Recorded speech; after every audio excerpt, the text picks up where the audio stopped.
بازار گرم کیا کرتا ہے، جسے ابھی وقت کا ڈان کہا جائے، وہ آدمی امیدوار بن کر کھڑا ہوتا ہے، اور پھر ووٹ کی کیا صورتحال ہے وہ ہم اور آپ اچھی طرح جانتے ہیں۔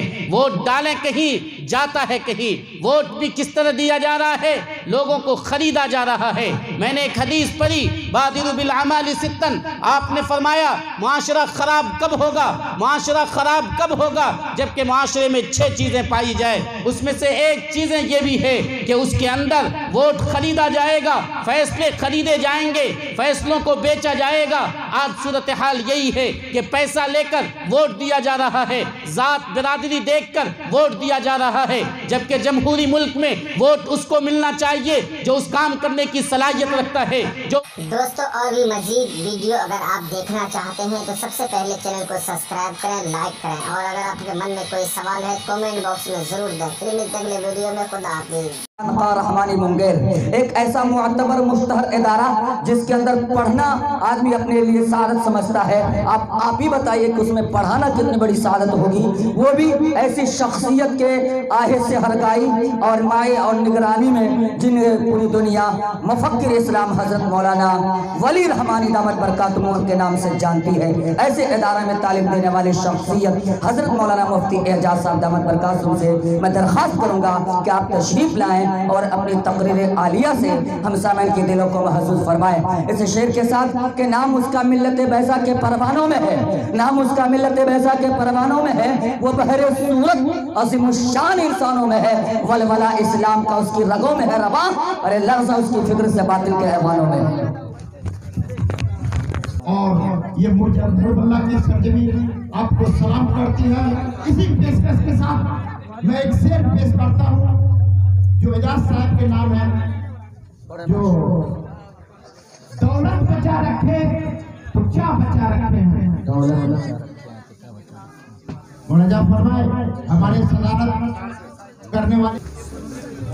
نحمده ونستعینه ونستغفره ونؤمن به ونتوکل علیہ، نعوذ باللہ من شرور انفسنا ومن سیئات اعمالنا، من يهده الله فلا مضل له ومن يضلله فلا هادي له، ونشهد أن لا إله إلا الله وحده لا شريك له، ونشهد أن سيدنا وحبيبنا وسندنا وشفيعنا وأيدنا وروحنا ومولانا محمدا عبده ورسوله، أما بعد، قال الله تبارك وتعالى في القرآن المجيد، أعوذ بالله من الشيطان الرجيم، بسم الله الرحمن الرحيم، يا أيها الناس إنا خلقناكم من ذكر وأنثى وجعلناكم شعوبا وقبائل لتعارفوا إن أكرمكم عند الله أتقاكم، صدق الله العظيم۔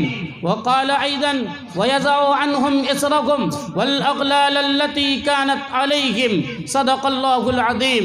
وقال النبي صلى الله عليه وسلم بادروا بالأعمال ستا، إمرة السفهاء وكسرة الشرط وبيع الحكم وقطيعة الرحم ويتخذ استخفافا بالدم ونشاء يتخذون القرآن مزامير، او كما قال النبي صلی اللہ علیہ وسلم۔ محترم سامعین، برادران اسلام اور مربلہ کے غیور نوجوانوں، غیور طالب علموں، مستقبل کے لیے تابناک ستارے اور چمکتے ہوئے چاندوں، ہمیں جس وقت آپ کے سامنے پیش کیا گیا ہے وہ 25 جنوری کے بجائے 26 جنوری کی تاریخ ہو گئی ہے۔ 26 جنوری کی تاریخ سے ہم اور آپ اچھی طرح واقف ہیں کہ 26 جنوری اس ہندوستان کے لیے کون سا دن ہے جسے ہم اور آپ یوم جمہوریہ کہتے ہیں۔ اس لیے ذرا سنیں، جب گلستاں کو لہو کی ضرورت پڑی، جب گلستاں کو لہو کی ضرورت پڑی، سب سے پہلے ہماری ہی گردن کٹی۔ جب گلستاں کو لہو کی ضرورت پڑی، سب سے پہلے ہماری ہی گردن کٹی۔ پھر بھی کہتے ہیں ہم سے یہ اہل چمن، پھر بھی کہتے ہیں ہم سے یہ اہل چمن، یہ چمن ہمارا ہے تمہارا نہیں۔ ظالموں اپنی قسمت پہ نازا نہ ہو، ظالموں اپنی قسمت پہ نازا نہ ہو، دور بدلے گا یہ وقت کی بات ہے۔ ظالموں اپنی قسمت پہ نازا نہ ہو، دور بدلے گا یہ وقت کی بات ہے۔ وہ یقیناً سنے گا دعائیں میری، وہ یقیناً سنے گا دعائیں میری۔ کیا وہ تمہارا خدا ہے ہمارا نہیں؟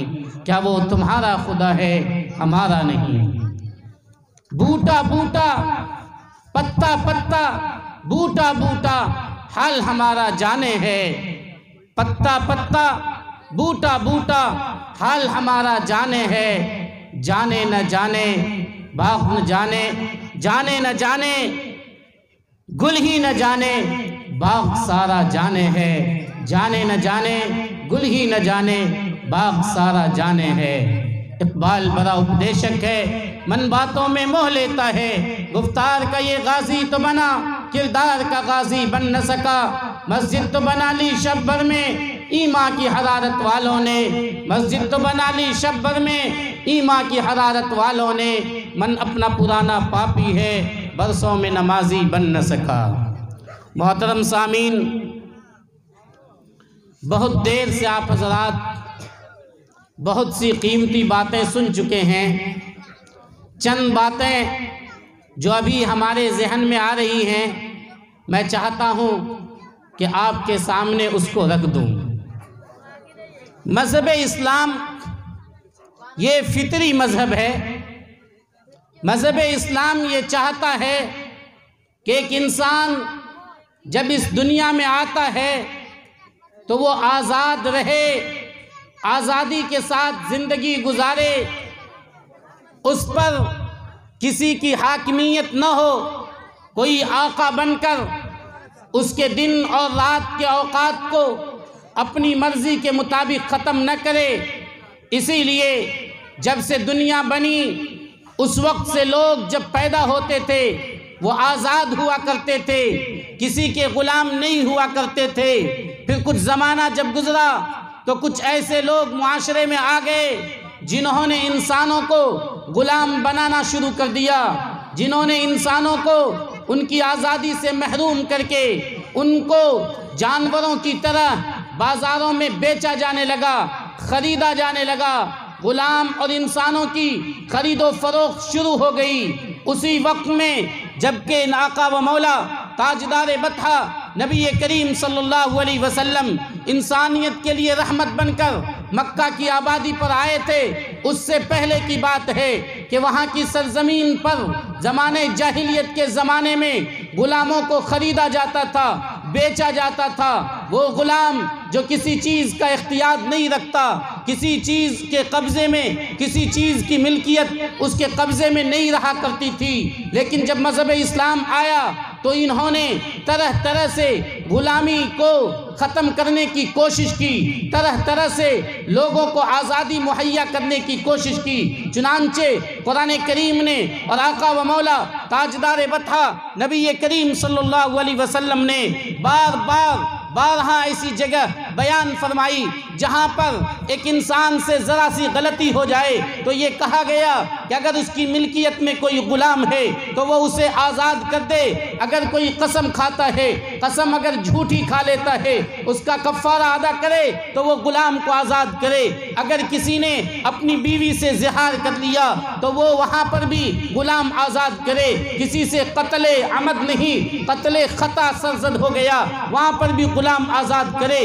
جگہ جگہ غلام کو کفارے کے طور پر آزاد کرنا متعین کیا تاکہ وہ انسان جو غلامی کی زندگی گزار رہا ہے اسے آزادی نصیب ہو جائے اور وہ غلامیت کی زنجیر سے نکل کر باہر آ جائے۔ اس کے علاوہ آپ نے فرمایا جو انسان کسی انسان کو جو کہ غلامی کی زندگی بسر کر رہا ہے اسے آزاد کرے گا، اس کو اتنا ثواب ملے گا، اس کے نام اعمال میں اتنی نیکیاں ملے گی، جس کا اثر اور نتیجہ یہ تھا کہ صحابہ کرام رضوان اللہ علیہ علیہم اجمعین، بیک وقت میں کوئی 80، کوئی 120، کوئی 200، کوئی 500 لوگوں کو جو کہ غلام بنا ہوا تھا اسے آزاد کر دیا جاتا تھا۔ حضرت ابوبکر صدیق رضی اللہ تعالیٰ عنہ نے تو غلاموں کو خریدا دوسروں سے اور پھر اسے آزاد کر دیا گیا، چونکہ غلام کا مطلب ہوا کرتا تھا جس طرح جانور اپنی زندگی بسر نہیں کر سکتا ہے، آپ جہاں چاہیں اسے باندھ سکتے ہیں، جیسے چاہیں آپ اسے رکھ سکتے ہیں۔ اگر کوئی انسان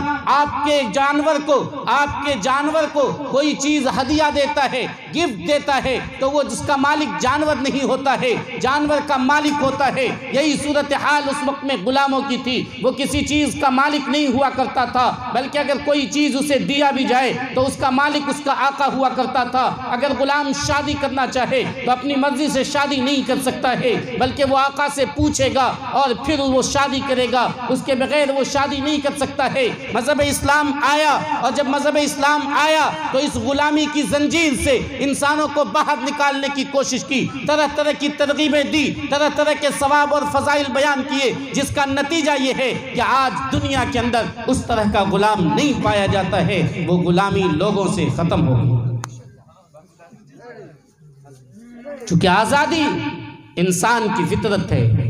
البدایہ والنہایہ کے اندر صحابہ کے اقوال لکھے ہوئے ہیں، ہم آئے ہیں اس لیے لنخرج الناس من عبادت العباد الى عبادت اللہ، تاکہ ہم لوگوں کو، انسانوں کی غلامی سے نکال کر اللہ کی غلامی تک لے آئیں۔ اگر اس دنیا میں کوئی غلام بننے کی کوشش کرے تو وہ صرف اللہ کا غلام بنے، یعنی اگر کوئی انسان دوسروں کی مرضی پہ زندگی گزارنا چاہے تو وہ صرف اللہ کی مرضی پہ گزارنا چاہے، اس لیے نہیں کہ وہاں پر بھی اسے پابند بنا دیا گیا، نہیں، اللہ یہ جانتا ہے کہ انسان کا یہ جسم، انسان کا یہ بدن کیسے ٹھیک رہے گا، اس کی آنکھ کیسے ٹھیک رہے گی، اس کی ناک کیسے ٹھیک رہیں گے، اس کا ہاتھ کیسے ٹھیک رہے گا، اس کے دل کے اندر کام کرنے والے گردے، اس کے دل کے اندر، اس کے بدن میں کام کرنے والا جگر، وہ کیسے ٹھیک رہے گا، وہ اللہ جانتا ہے۔ اللہ نے وہی کہا شراب نہ پیو کہیں تمہارے جگر اور گردے خراب نہ ہو جائیں، تم ایسی چیزیں نہ دیکھو جس سے تمہاری آنکھ کی بینائی نہ خراب ہو جائے، تم اپنے ناخن کو کاٹو تاکہ میل تمہارے ناخن میں جمع نہ ہو جائے، تم اپنے بال کو صاف کرو تاکہ اس کے اندر گندگی نہ جمع ہو جائے۔ اللہ نے وہی احکام بتائے جس سے ایک انسان صحیح سے چل سکتا ہے۔ اللہ نے کہا نماز اور روزے ادا کرو، چونکہ دنیا میں سکون نہیں ملتا ہے، اطمینان نہیں ملتا ہے، تم یہ کرو گے الا بذکر اللہ تطمئن القلوب، اللہ کو یاد کرو گے دلوں کو اطمینان ملے گا۔ انسان کے لیے دل کا اطمینان، دل کی پریشانی کا ختم ہو جانا، قلق و اضطرابی کی کیفیت کا ختم ہو جانا، یہ سب سے بڑی نعمت ہے، اس لیے اللہ نے نماز اور روزوں کا بھی پابند بنایا۔ ورنہ مشکات کی روایت دیکھ لیجیے، اللہ کے رسول نے کیا فرمایا، کل ما شئت، جو جی میں آئے وہ کھاؤ، دیکھ کر کہ حرام نہ ہو حلال نہ ہو۔ شیر کے گوشت کو حرام قرار دیا، کیوں؟ اس کا گوشت کوئی انسان کھائے گا، شیر میں صلاحیت کس بات کی ہے؟ حملہ کرنے کی، چھین جھپٹ کرنے کی۔ جو انسان اس کا گوشت کھائے گا اس کے اندر بھی وہ اثر آئے گا، اس کے اندر بھی وہ چیزیں آئے گی۔ اسی لیے قرآن نے کیا کہا، یحرم علیہم الخبائث، جو چیزیں تم پر حرام ہیں وہ خبائث ہے، وہ خبیث ہے، وہ گندی چیز ہے، وہ ایسی چیز ہے جس سے نفرت کی جاتی ہے۔ جوہا کو حرام قرار دیا، دیکھ کر اس سے نفرت ہوتی ہے۔ گندی چیزوں کو حرام قرار دیا گیا ہے تاکہ ایک انسان صحیح سے زندگی گزار سکے۔ اس لیے اسلام کے حکام، اسلامی تعلیمات یہ لوگوں کی آزادی میں خلل نہیں ڈالتا ہے، بلکہ اسلامی احکام لوگوں کو غلامی سے نکال کر آزادی مہیا کیا کرتا ہے۔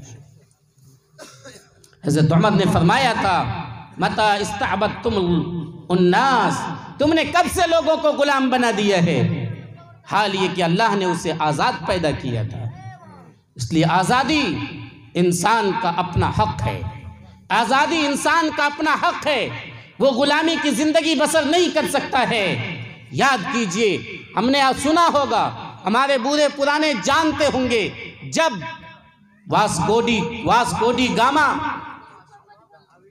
پرتگال سے آئے 1601 میں، دھیرے دھیرے انہوں نے اس ملک پر اپنا قبضہ جمانا شروع کیا، اور پھر 1752 وغیرہ میں باضابطہ یہ ملک ہندوستان کی بادشاہت ڈاواڈول ہو گئی، اور یہاں طوائف الملکی کا سارا حصہ شکار ہوتا چلا گیا، جگہ جگہ ٹکڑے ٹکڑے ہوتے چلے گئے، اور انگریزوں کا قبضہ مضبوط سے مضبوط تر ہوتا چلا گیا۔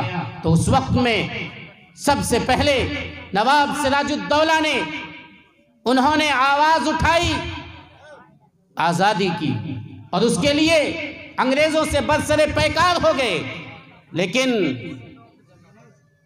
افسوس ہے حمیمے کا ایک انسان میر جعفر کی شکل میں ان سے غداری کی، جس کا نتیجہ یہ ہوا کہ ان کی ہار ہو گئی، ان کی شکست ہو گئی، اور میر جعفر کو کچھ دنوں کے لیے نواب بنا دیا گیا، لیکن پھر میر جعفر کے بعد میر قاسم اس کے داماد آئے، اور پھر اسے بھی اس جگہ کو چھوڑنا پڑا۔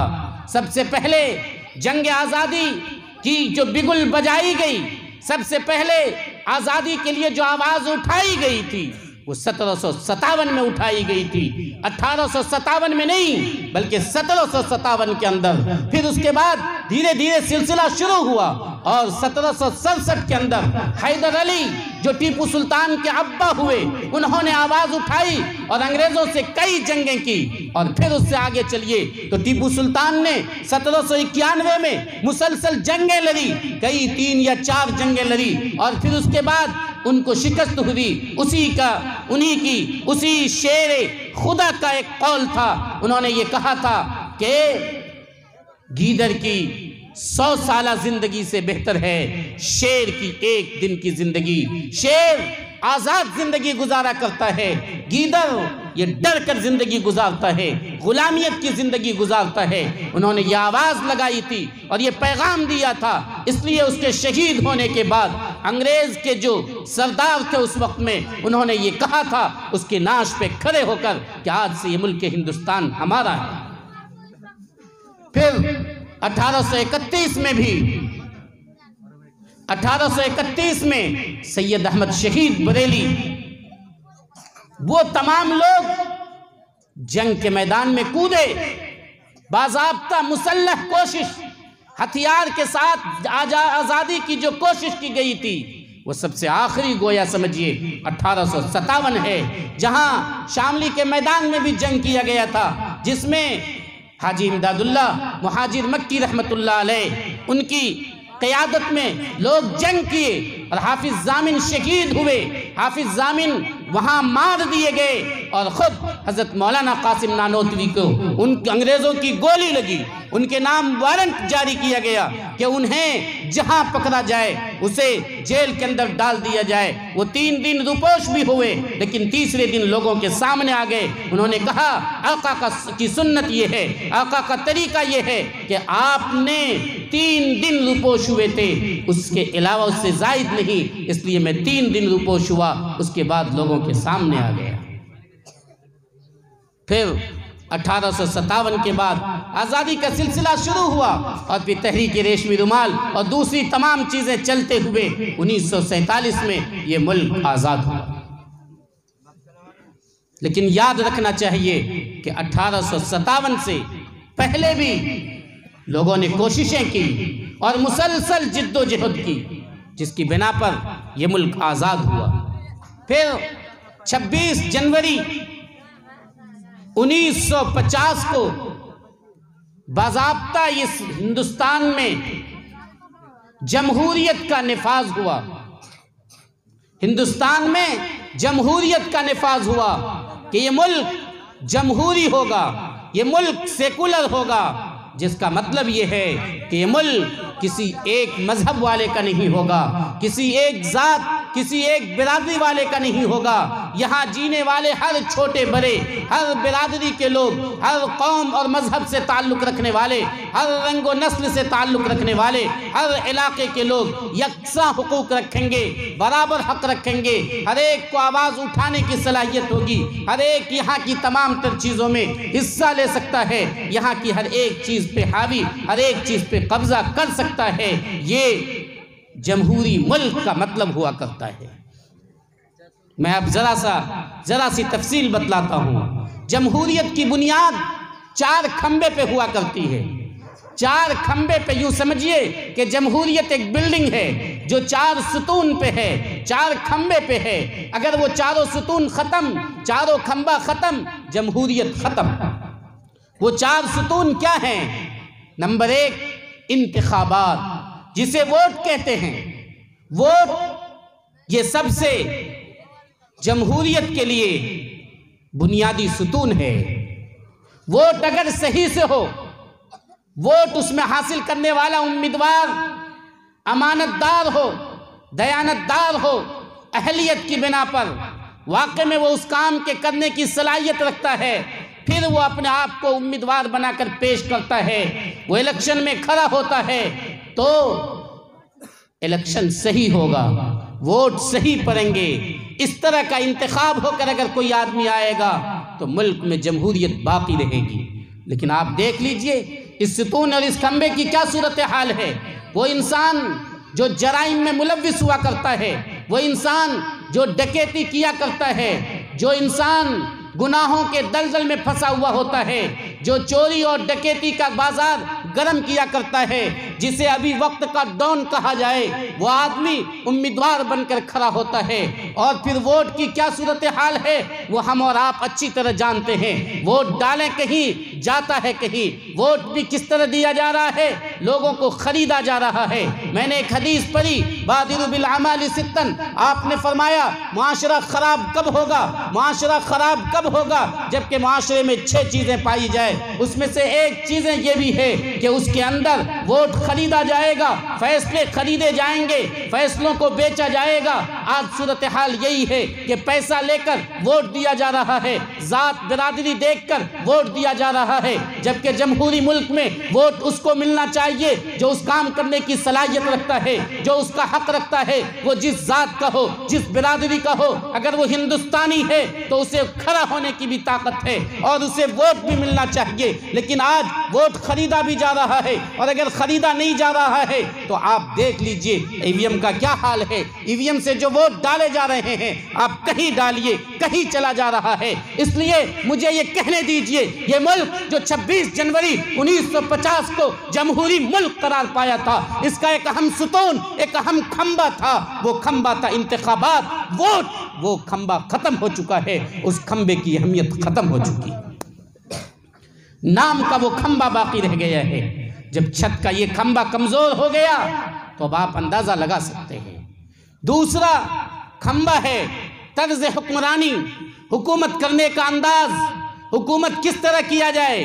حکومت میں جو پارٹی، جو سرکار بنے، اس کی ذمہ داری ہے کہ وہ ایسا کام کرے جس سے عوام کو فائدہ پہنچے، جس سے ملک کے لوگوں کو فائدہ پہنچے، جس سے ملک کے لوگوں کی معاشی حالت مضبوط ہو، جس سے ملک کے لوگوں کا کھانا خرچہ ٹھیک ہو، جس سے ملک کے لوگوں کے رہنے سہنے کے لیے گھر آباد ہو سکے، جس سے ملک میں امن ہو سکے، اطمینان ہو سکے، خوشحالی ہو سکے۔ لیکن صورتحال کیا ہے وہ آپ خود اندازہ لگا سکتے ہیں۔ صورتحال یہ ہے کہ ابھی طرز حکمرانی، حکومت کا جو انداز ہے وہ انداز اس طرح کا ہے کہ باتیں ایسی کی جاتی ہیں جس کا روزگار سے کوئی تعلق نہیں ہے، لوگوں کی نوکری سے کوئی تعلق نہیں ہے۔ وہاں بات ایسی کی جاتی ہے جہاں ذات اور برادری سے تعلق رکھتا ہے، جہاں جو بات قوم اور دوسری چیزوں سے تعلق رکھتا ہے۔ قوانین وہ پاس ہو رہے ہیں جس کا تعلق ایک قوم سے، ایک کمیونٹی سے ہے۔ جو صورتحال یہ ہے 3 طلاق بل کا مسئلہ ہے، اس سے کیا تعلق رکھتا ہے؟ لوگوں کا معاشی حالت، لوگوں کی معاشی حالت کا کیا تعلق ہے؟ روزگار کا کیا تعلق ہے؟ تعلیم کا کیا تعلق ہے؟ صورتحال جب طرز حکمرانی کا بدلہ، آپ دیکھ لیجئے کچھ دنوں پہلے